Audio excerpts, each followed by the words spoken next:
Assalaamu calaykum kusoo dhawaada wada sheekaysi cusub ee u dhexeeya muuzaji dukaanle iyo Kibet.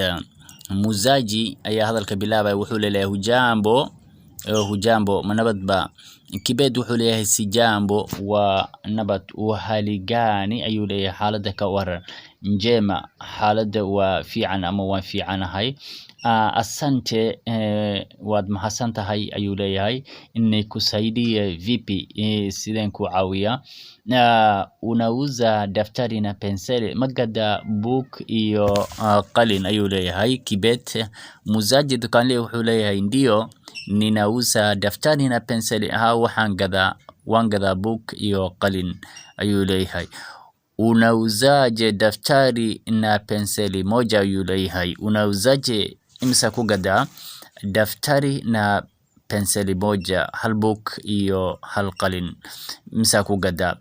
Daftari moja ni shilinki 20 ayuu leeyahay, halkii book waa 20 shilin. Daftari moja ni shilinki 20, halkii book waa 20 shilin.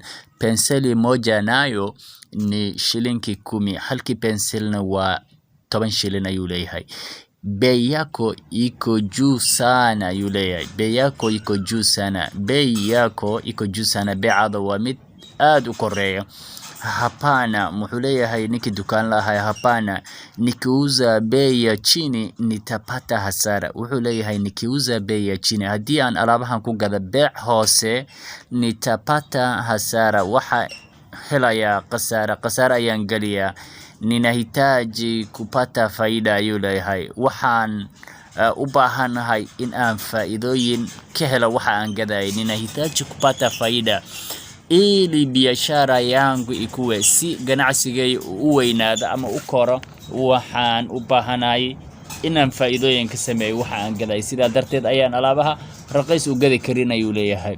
Nimekuelewa wuxuu leeyahay waan ku fahmay. Nitanunua waxaan iibsan doonaa madaftari matatu, 3 book na penseli 2 iyo 2 qalin.